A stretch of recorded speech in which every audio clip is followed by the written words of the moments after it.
Happy 2020 everybody! So it is not quite 2020 yet as I'm filming this. I am on the West Coast and we have about 2 more hours until that ball drops here in LA. There's not a ball in LA, but East Coast is already in 2020, which is crazy. I keep saying 2020 and it just doesn't seem real to me. I remember thinking about that when I was a little girl and I was like, wow, that's gonna be a weird kind of year, and here we are in the weird year. Well, not quite yet, but we're close.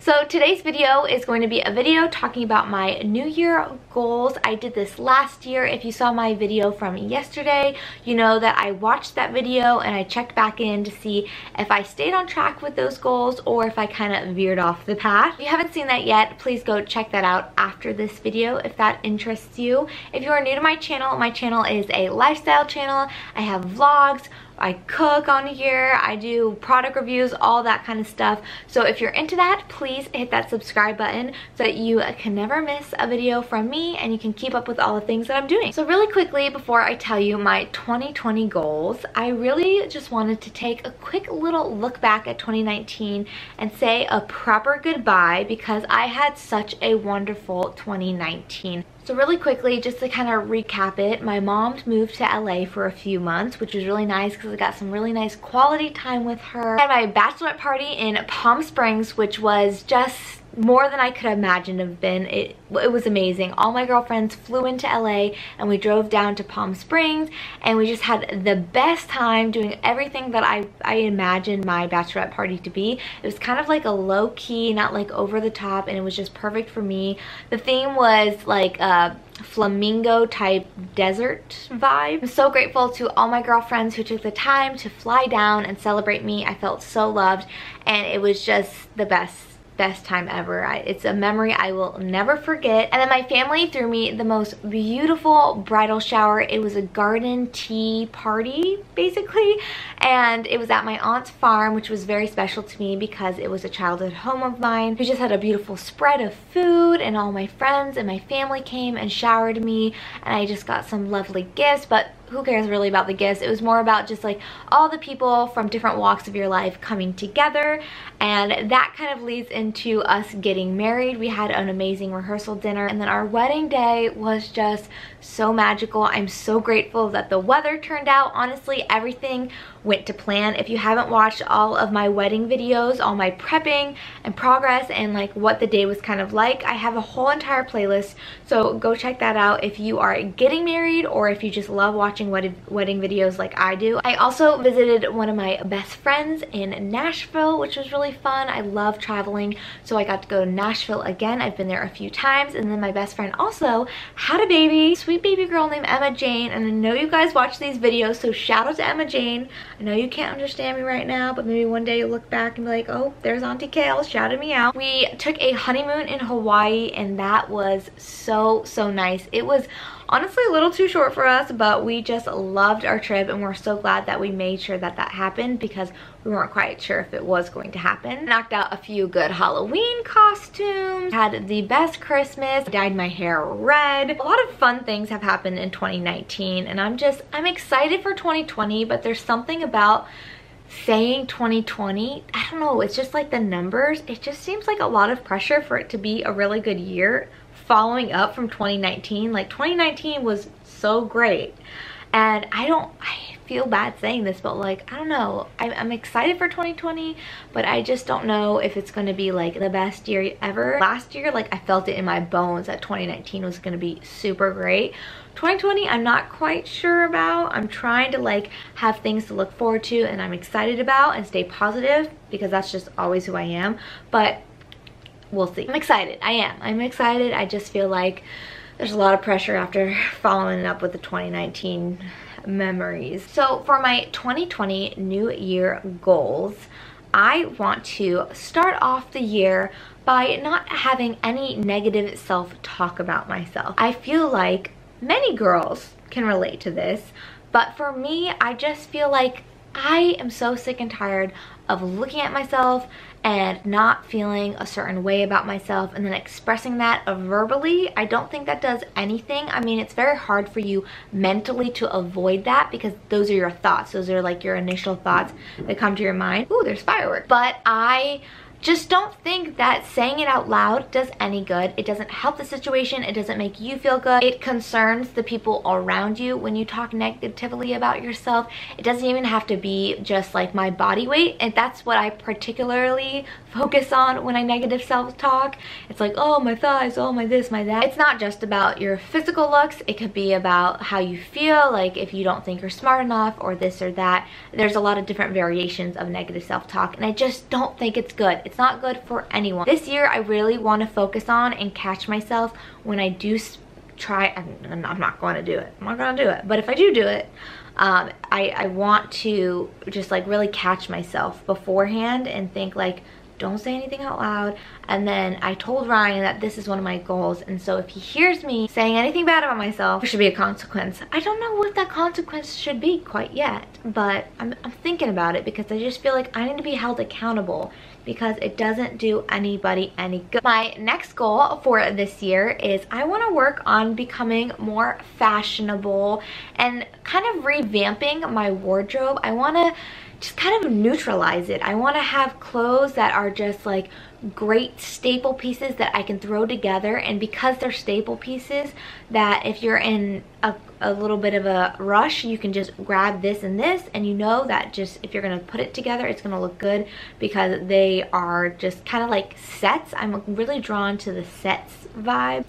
You girls know what I'm talking about. You know how it's like the matching top and pants, and it just always looks good. It looks cohesive and nice, and I just find like neutrals really work best with me. And every now and then you can have like, not neutrals as in like no pops of color, but I'm talking about like patterns and stuff like that. For me, it just overwhelms my brain, and I just really want like some really good, nice, casual clothes that I can throw together and still look presentable and fashionable. Right now, I just like grab random things and they just don't match and they aren't cute unless I like really try to look cute. Like this is like a very casual dressed up vibe, but doesn't happen often. I also really want to work on how I look going to work, so I decided that I'm going to just do like all black and then do like cute pops of colors with my shoes, just because that's easier that way. I don't have to think about it.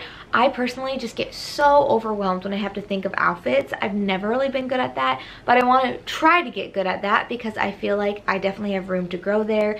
And if I study, you know, different fashion bloggers online, I could kind of get a sense of how my style is, and I just have never really focused on it to see if I can do it. So this year I want to work on that and spend a little bit more of my savings money towards that. Not my savings money, but you know, my spending money to put towards clothes that I need. I always avoid buying clothes. I don't like going shopping. Shopping overwhelms me, and then I go into the stores and I just try things on, and it doesn't make me feel good. I don't like it. This year I'm going to try to shift my mindset when it comes to fashion and shopping. The next thing is I want to continue to consistently upload on YouTube. I'm really proud of the growth that I have had on YouTube. I believe at the beginning of the year, I think I started at like 300 or 400 people. So to be at 1,500 right now it's huge for me. Like, I know that for many people, they have thousands and thousands of more subscribers, but to me, like, just seeing that growth shows me that the work that I've put into my videos and the community that I've built is being seen, and that people want to be a part of that. So I really appreciate that, and I appreciate every single one of you who watch my videos and who comment. And you guys have said some of the sweetest things to me that I've read to my family members, and they just were like in awe of how kind some of you guys are and how much my videos mean to you. So that's all I can ask for, really. This right now is not my full-time job. I do have a full-time job, and then I do this as a hobby, but I take this very seriously like it is a job. Obviously, if it was my full-time job, I'd probably be putting a lot more into it, but I can only do what I can do. So I really appreciate you guys and all the support you've given me throughout the last year, pretty much, because the last year is when I really just kind of focused in on YouTube and put all the hard work into it. I've had my YouTube for a little bit, like 3 or 4 years, but I never really just like was consistent with it. And I got monetized this year, which is so exciting. And if you don't know what that means I do have ads on my videos, and I try not to put too many on there because I know that can be annoying, but that is how YouTubers make a little bit of extra side money. And let me tell you, it's not that much. If you watch an ad like please just like support it. It's super nice of you, and it gives me a few cents here and there, a few dollar bills. So I decided with the money that I do earn from my YouTube channel, I want to put it into a specific savings account to go towards my dream is to have a home. I've always dreamed of that. That is my goal in life, is to have, you know, a nice home to raise my family. And nice is different to everybody, but that is my goal, and I know exactly what I want. I want to put the money I make off of this into my savings for my house, and my friend suggested that. It may shift because I know I'm not making like thousands of dollars off of this right now, but for now that is my goal for this year with the money that I earned from YouTube. I also have a goal for my savings account. I had the same kind of goal last year, and I was really close to that goal, but I did cut it short, and that's okay. I mean, I still was really close, but this year I have set another goal. I don't want to share that number with you guys. That's my personal business, but I do think it's realistic, and I think I can do it if I really just budget the right way. So I'm going to set my intentions with my budget this month and kind of like set it up for the year. And then I also really want to learn how to cross stitch. If you don't know what that is, look it up. Kind of like, it's not sewing, I don't think, but I don't know, just look it up. You'll see what it is. I saw a bunch of those on Etsy, and it just kind of sparked me to want to learn to do cross stitch, just to add like another arts and craft to my life. I still need to scrapbook. Oh yes, that's another goal of mine. I want to scrapbook my bridal shower, my bachelorette party, and my, maybe not my wedding. I probably need that more professional, but definitely my bridal shower and bachelorette party. That is my goal, to like really make a super cute scrapbook for the two of them. I feel like this is a goal that I have set in the past for many years, but again, I just want to add this to this list because I find it to be so important, and I do feel like my best when I really make this a priority, and it is to be present.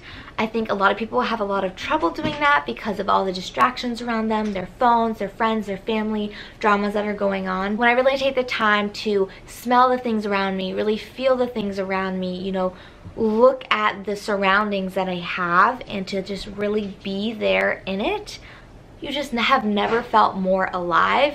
And I feel like a lot of us are surface living. You know, we're just going through the motions, and we're going, but we're not living in like being, I can't explain it without repeating myself, but you know, like without just really being in it. And the moment that you feel what I'm talking about, you'll just like feel like such a relief, because you feel like you're actually alive and not just like going. That's the best way I can explain it. I always want to try to stay present as much as possible, and I feel like last year I did do a pretty good job at that. I of course need to grow in that, but yeah, stay present, you guys. It's just the most beautiful thing when you can be. Of course, I always, every single year, I feel like this should be everyone's top priority, is to look in the mirror and to truly feel good about yourself and to feel healthy in that moment. I don't want to focus on a number on a scale. I do think it can be helpful, but it also can be really detrimental to people who are not in the right mindset. I'm not in that mindset quite yet. I have been in the past, but this year I want to use it as a guide, but I also just want to like feel really good about the way I look in the mirror and the way I feel in my clothes. I think that's what matters to me the most. It's not the number on the scale. Like in the past, like that had really mattered to me. No matter how much I need to eat a certain way or work out a certain way, I just want to end the year, because this year I was really good in the beginning, but towards the end, like I don't feel my best at the end of this year. And so next year when I film my New Year's goals, I want to feel really good about myself. Hopefully this will keep me accountable for next year's video. And lastly, I want to create a better sleep routine and kind of like a wind down routine. I really have trouble getting to sleep at night. I'm a night owl. I don't know how this has happened, but Ryan can just fall asleep so quickly. For me, it takes me a really long time because I watch my TV shows, I can be on my phone. Like, again, I need less screen time. That was last year's goal. It will always forever be a goal of mine. I don't even need to say that. I just feel like, you know, we're all kind of addicted to our phones, and I try really hard, but I need to like find a time frame where I just drop the phone and say no more. I don't want to keep waking up and looking at my phone. I want to kind of just like wind down. I can still watch TV, but I think I need to like, you know, put my phone on the table and then start brushing my teeth, washing my face, and just really unwinding, turning off the lights, putting on the lavender oil, just creating a good routine. turning on some maybe like calming music. I don't know what it would be yet, but I'm developing this routine as we speak. So yeah, that's my last goal. I'm sure like I'll have a few more throughout the year that I'll just add to my list just as a reminder to like, you know, utilize this year. I could always go on more hikes, go to the beach, go travel more places. Oh yeah, of course, like I want to travel at least 2 places a year. I feel like there's some things that I just always repeat every year because it keeps me on top of getting them done, and I usually do get them done. So thank you guys so much for watching this. I hope you guys are having a lovely first day of 2020 and you're sticking to your goals. It's so easy to let them slide, but please try to hold yourself accountable. No one is stronger than yourself, and your body is your home, your mind is your home, so please keep it healthy. You know, get a buddy to keep you motivated if you need one. Send reminders on your phone to keep you motivated. I know it's so easy to just make excuses and make excuses every single year. Most people tend to lose their goals in the middle of February. So even if you end up losing your goals in May, just try to beat what you usually do. I think that's always nice. Just always make a little bit of progress throughout your year, and then eventually they will become natural habits that you don't even think about anymore. For example, I used to drink Sprite all the time when I was little, and then I just kind of like weaned myself off Sprite. Couldn't even tell you the last time I drank a Sprite because it's just natural to me to just always want water and never really crave soda. So that's not like the best example, but you know what I mean. Slowly make some progress. Anyways, I'm rambling now. I need to go. I think I missed Post Malone most likely, but that's okay. I'm here for you guys, so I can just go YouTube it later. Thank you guys so much for watching this video. If you have made some goals, let me know down below. I'd love to hear them. Maybe I'll add them to my list, and I'll see you guys in my next video. Mwah! Love you so much. Oh, 2020 is here. I am excited. I am. I think I just like overthought it. Okay, anyways, see you guys soon. Bye.